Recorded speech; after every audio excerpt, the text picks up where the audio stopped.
Ici en Occident où nous vivons, et les deux phénomènes s'auto-nourrissent. Cet appel est assez humble.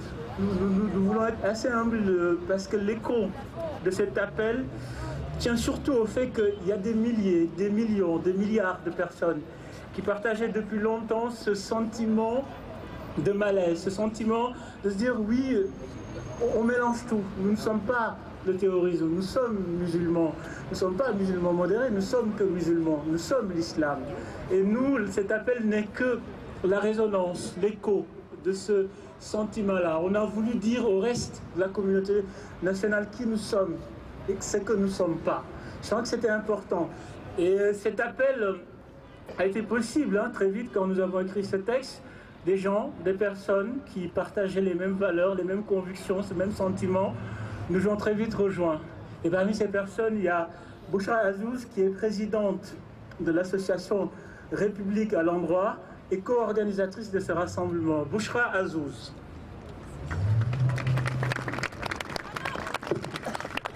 Bonjour.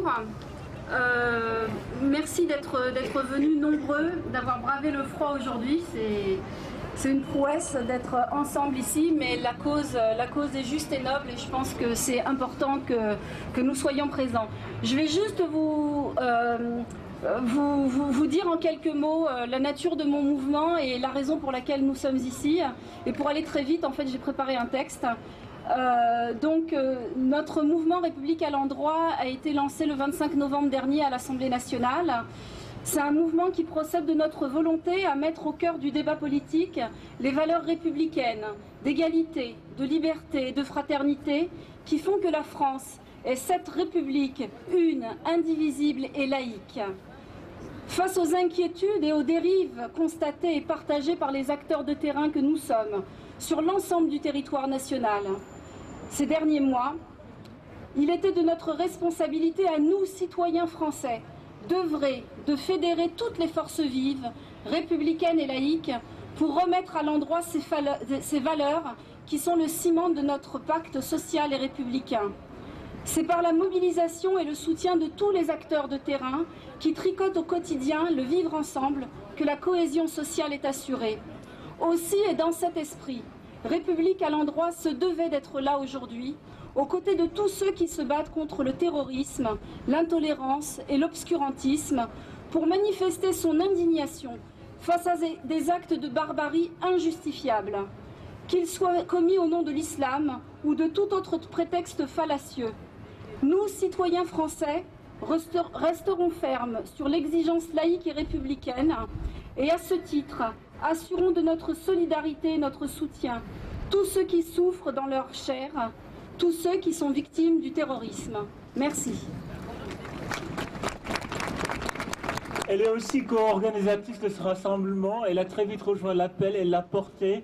Naïma Fadel, co-organisatrice et présidente de la Maison Averroès. Naïma Fadel. Bonjour à tous. Eh bien pour moi, il était temps pour moi. Il était temps pour moi, mes amis, de crier haut et fort notre indignation face à des actes criminels commis au nom de notre foi, de ma foi. Il était temps pour nous de rendre public, audible, visible notre indignation. Car comment nos compatriotes non musulmans peuvent-ils savoir que nous rejetons autant qu'eux ces actes ignobles si nous ne le disons pas? Il était temps de dire stop aussi aux amalgames qui mettent à mal notre cohésion sociale. Et notre actualité ces derniers temps nous a montré comment on pouvait fragmenter, diviser les citoyens français. Il était temps que nous investissions pleinement notre citoyenneté française avec responsabilité et dignité, dans une volonté forte avec nos compatriotes non musulmans à œuvrer à construire un devenir ensemble, dans leurs valeurs républicaines et dans le respect de notre pluralité. Merci mes amis. C'est la première personnalité à avoir rejoint l'appel. Bariza Khiari, sénatrice de Paris. Bariza. Merci, chers amis. Je veux ici rendre un hommage appuyé à Marc Shepson et à Ousmane Diaye, parce qu'ils ont été à l'initiative de cet appel et qu'ils ont fait un travail remarquable pour que nous soyons rassemblés aujourd'hui dans une solidarité naturelle avec nos frères chrétiens d'Orient. Oui, l'islam est bafoué par le terrorisme et ce faisant, c'est aussi l'islam qu'on assassine. J'ai immédiatement signé cet appel parce que je me reconnais dans deux filiations, celle de l'émir Abdelkader et celle d'Ibn Arabi, qui en fait n'en font qu'une. L'émir Abdelkader, parce qu'il a posé des actes puissants dans sa vie, quand il a sauvé des dizaines de milliers de chrétiens à Damas, il l'a fait au nom de sa foi musulmane. Par cet acte, il nous rappelle l'impérieuse responsabilité qui incombe un peu plus, avec un peu plus de gravité, à l'homme ou à la femme politique, qui est de prendre sur soi le destin d'autrui. L'émir Abdelkader a sauvé il y a 150 ans des dizaines de milliers de chrétiens à Damas, et aujourd'hui, on voudrait nous faire croire qu'on tue des chrétiens au nom de l'islam. Le terrorisme, mes amis, n'a pas de religion. Le terrorisme, c'est la négation même du sacré. D'Ibn Arabi, enfin, parce que dans sa grande sagesse, il ne cessait de dire que les hommes sont les ennemis de ce qu'ils ignorent. Oui, mes amis, l'islam est cet inconnu. Aujourd'hui, il appartient à tous ceux qui, à un titre ou à un autre, de près ou de loin, se reconnaissent dans la tradition ou la civilisation arabo-musulmane et dans la dimension universelle d'humanité qu'elle porte, de dénoncer la barbarie. Nous devons contribuer par l'exemplarité de comportement dignes, à ce que l'on nous reconnaisse comme des citoyens à part entière et rester en fidélité avec la tradition qui nous a portés dans un cadre laïque et républicain auquel nous sommes très attachés, parce que ce cadre laïque et républicain, c'est la matrice qui surplombe nos identités plurielles. Nous avons, mes amis, l'ardente obligation de dénoncer l'instrumentalisation de la religion. Islamophobie et extrémisme radical se nourrissent l'un de l'autre et construisent des peurs par l'instrumentalisation de la religion. Les politiques y participent également pour des raisons électoralistes.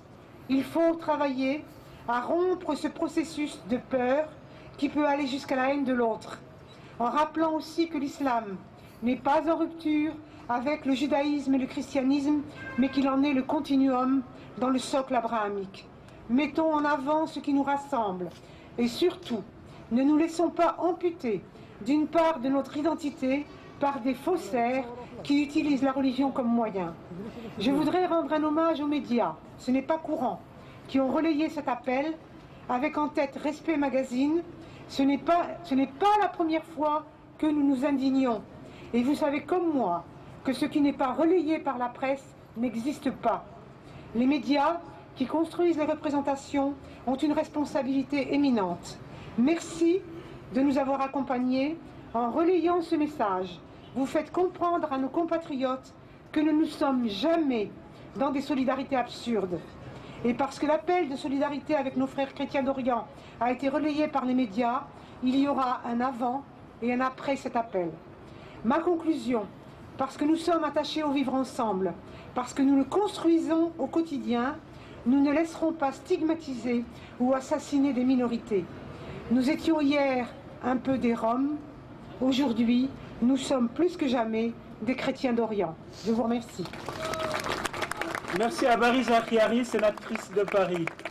Non seulement c'est l'une des premières personnalités signataires de l'appel, mais ce rassemblement n'aurait été possible sans son soutien à Moubouakaz, adjoint au maire de Paris.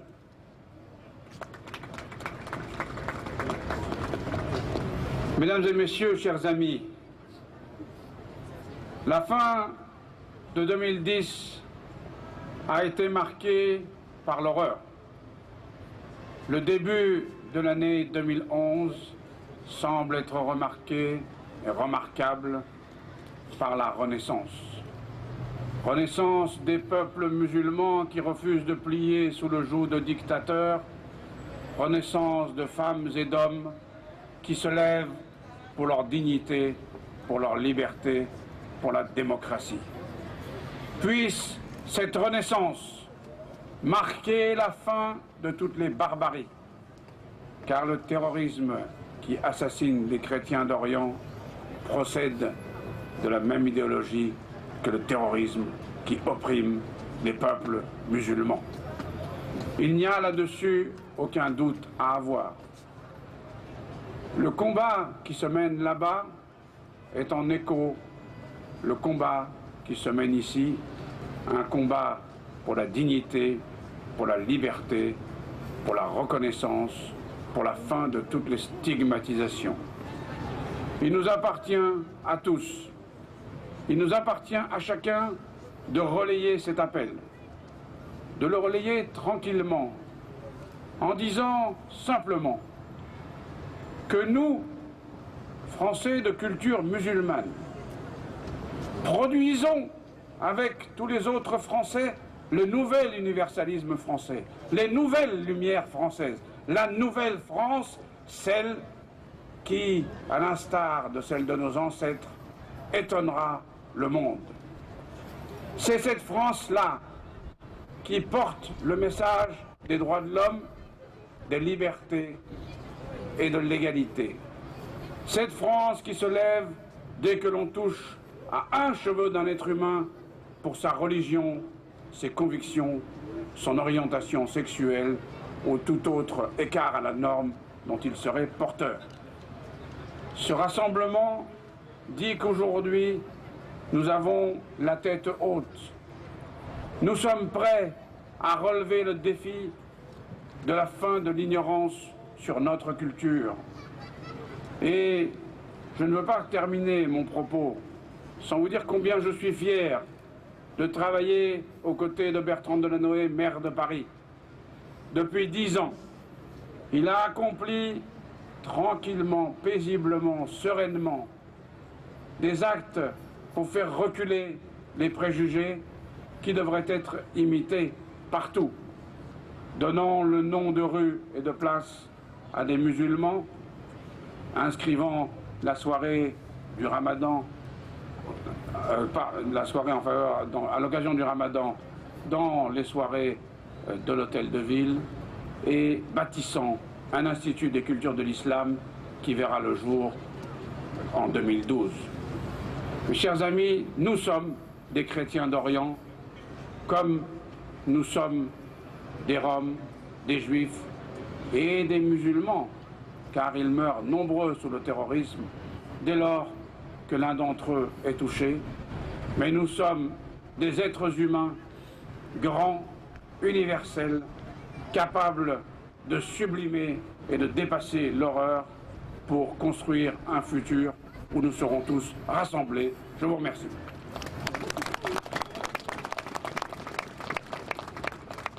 La France d'Amou, c'est la France aussi de Fadela Mehal, présidente de Marianne de la Diversité, qui a été l'une des personnalités qui a soutenu, l'une des premières à rejoindre cet appel. Fadela Mehal, Marianne de la Diversité.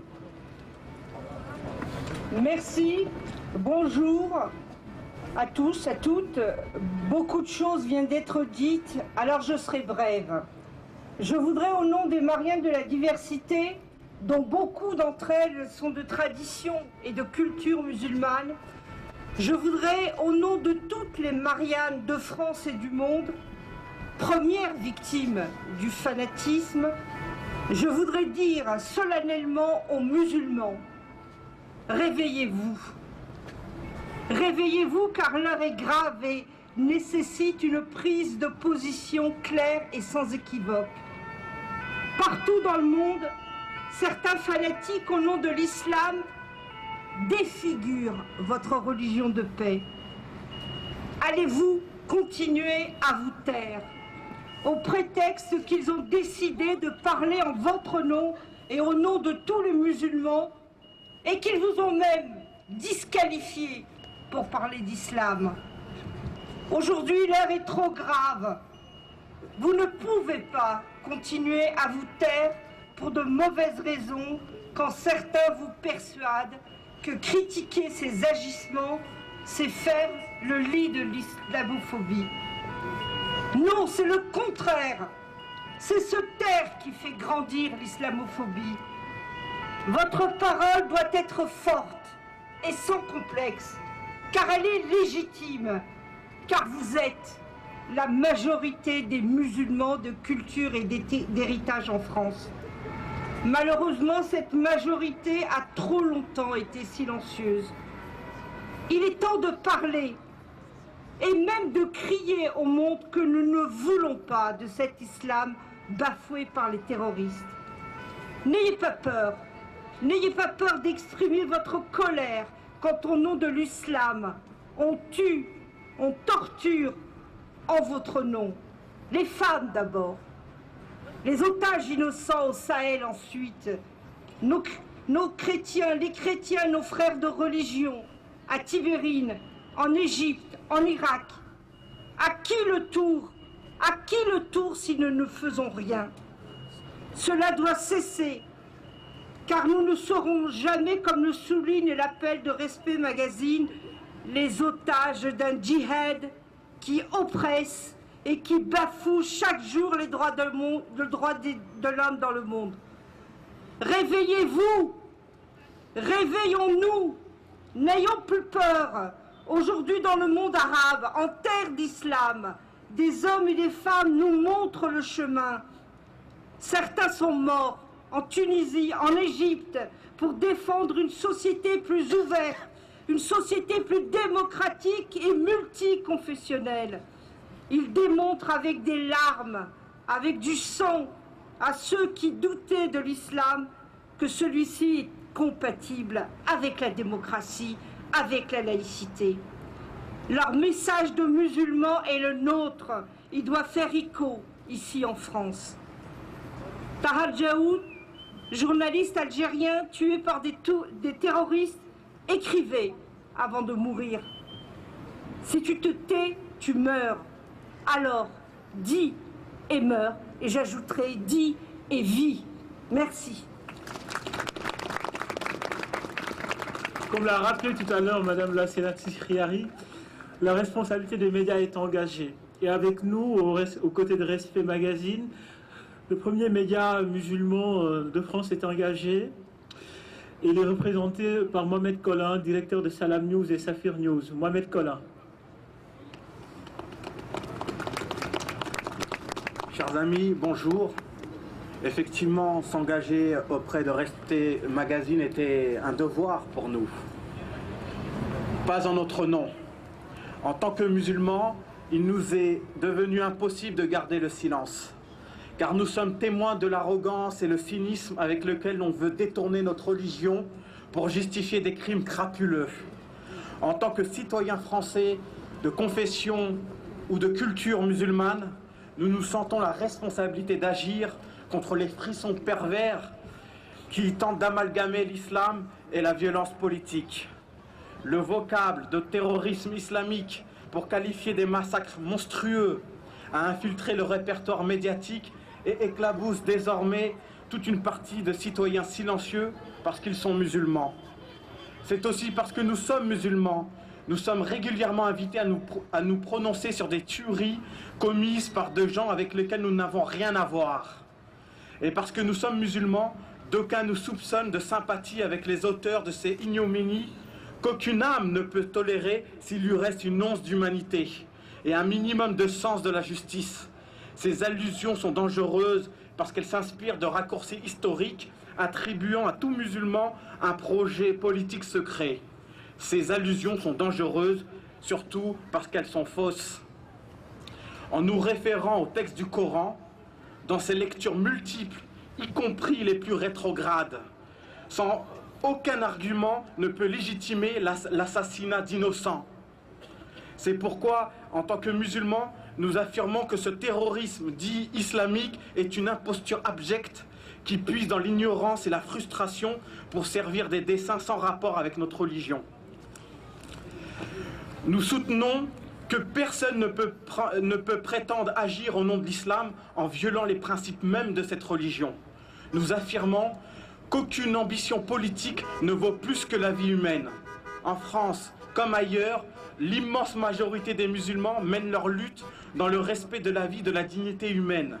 Face au drame humain causé par ces attentats et ces prises d'otages, exprimons notre solidarité totale pour les victimes, toutes les victimes, leurs familles, leurs amis, pour leur brutalité, leur irresponsabilité, leur trahison de la lettre et de l'esprit de notre religion. Nous condamnons fermement les auteurs de ces actes immoraux. Enfin, nous en appelons au sens de la responsabilité de nos hommes politiques pour dénoncer avec fermeté et avec courage ces violences commises au nom de l'islam, sans céder à l'islamisation des questions sociales en France et sans nourrir l'amalgame avec les musulmans de France. Alors je dis encore une fois, pas en notre nom. Pas notre nom. Mohamed Collin, Safir News, Salam News. C'est un message d'avenir, cet appel que nous avons voulu adresser. L'avenir, c'est ce que représente le scoutisme français. L'avenir dans le respect de la différence et de la diversité. Ils ont rejoint l'appel, ils l'ont signé. Youssef Aberkan, président de la Fédération du scoutisme français. Younes Aberkan. Merci. Les scouts musulmans de France et avec eux la Fédération du scoutisme français qui regroupe éclaireuses et éclaireuses israélites de France, éclaireurs et éclaireuses laïcs de France, scouts et guides de France catholiques. Les unionistes protestants ont rejoint cet appel qui est un appel, justement, comme le disait Ousmane, un appel de l'avenir. Je reviens du Brésil. Je voudrais témoigner ici qu'au Brésil, il y avait des milliers de scouts qui étaient rassemblés de toute religion, de toute obédience, qu'ils soient laïcs, chrétiens, bouddhistes, israélites, et qui ont témoigné pour un monde futur arrivé. Et ce monde futur, vous êtes ici des témoins ici, ce monde futur viendra, ce monde futur arrive où les gens vivront ensemble, sans discrimination de religion, sans discrimination de nationalité. Je voudrais encore une fois remercier Respect Magazine, qui a fait un travail exceptionnel, et la présence de Safir News ici, nous soutenons aussi Safir News, et merci pour votre présence, et je vous en conjure, ayez absolument foi en cet avenir, c'est pour cela que je témoigne ici. Merci. Yallah pour l'avenir. Il est le co-initiateur, fondateur et directeur de Respect Magazine, Marc Shepsoun. Bravo Marc, bravo Marc. Merci Marc. Merci. Écoutez, le 1er janvier, nous étions 2 à écrire ce texte. 2 jours après, nous étions 10. 70 à la fin de la semaine. Et aujourd'hui, nous sommes plusieurs milliers à l'avoir signé. Cette prise de parole crée un précédent. À travers elle, les citoyens de culture, de confession ou d'héritage musulman sont devenus moteurs d'une initiative, ensuite soutenus par ceux qui ont identifié l'importance de ce positionnement. Nous avons parlé d'une voix, ou presque, au-delà des différences, des divergences même qui nous animent, et qui cette fois, n'ont pas été au cœur de ce qui nous a rassemblés, bien au contraire. Nous souhaitons désormais, à l'aube d'élections présidentielles qui placeront peut-être, hélas, au centre des préoccupations le problème musulman, entre guillemets, que des initiatives puissent à nouveau rassembler afin d'inverser la tendance et de créer, bien avant d'être un problème, une dynamique et une énergie. Nous remercions très chaleureusement les 70 premiers signataires qui ont signé cet acte. Des associations, des représentants religieux, des artistes, des intellectuels, des politiques. Nous remercions tous ceux qui nous ont rejoints. Nous citerons un seul d'entre eux qui les symbolisera tous. Du fait qu'il ait su créer des liens entre différentes générations, M. Stéphane Hessel qui nous a accueillis avec l'enthousiasme qu'on lui connaît.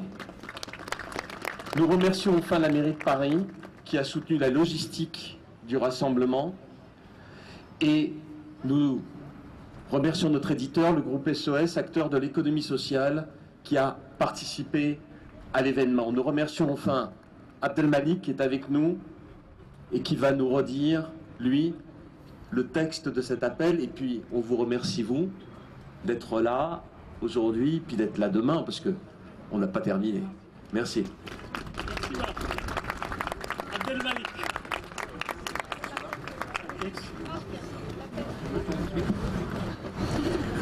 Abdelmalik va être la voix de 3000 signataires.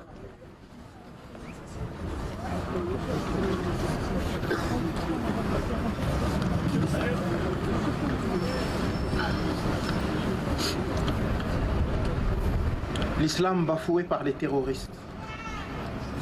Dès les premières heures de l'année, 21 chrétiens étaient massacrés à la sortie de la messe devant l'église des Saints d'Alexandrie en Égypte. 2 mois auparavant, veille de la Toussaint, des terroristes assassinaient 45 chrétiens dans la cathédrale de Bagdad. Des atrocités commises au nom de l'islam. Nous rappelons haut et fort que ces meurtriers ne sont pas l'islam et qu'ils ne représentent en rien les musulmans. Nous voulons signifier par cet appel notre refus de ce rapt de nous-mêmes. Celui dont on usurpe l'identité est plus à même de démasquer le faussaire. L'instrumentalisation de la religion est certes trop souvent ici le fait de certains médias ou politiques. Elle reste, de par le monde, la terrible arme des extrémistes. Et ce sont eux qui tuent dans différents pays des femmes, des hommes et des enfants de toute confession, dont de nombreux musulmans. Le meurtre de chrétiens, comme de tout être humain, est une horreur absolue. Et c'est aussi l'islam qu'on assassine en commettant ces crimes en son nom. Alors comment se taire quand on tue en votre nom? Depuis la France, les citoyens de foi, de tradition, de culture musulmane ou héritiers de ces références veulent ici dire leur indignation devant ces crimes. Pour leurs voisins, pour leurs enfants et pour eux-mêmes, contre les amalgames destructeurs. Ils clament haut et fort leur refus de l'intolérance et des violences commises de par le monde à l'encontre des minorités. Et plus fort encore, lorsque certains bafouent leur foi ou leur identité en tuant au nom de l'islam. Construisons partout le vivre ensemble dans nos pays multiconfessionnels. Merci à tous.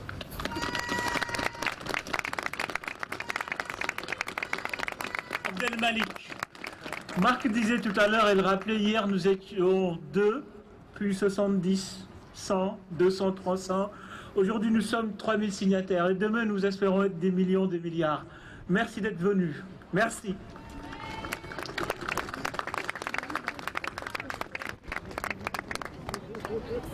Séparés, on va procéder à 1 minute de silence en hommage à toutes les victimes, s'il vous plaît. Merci.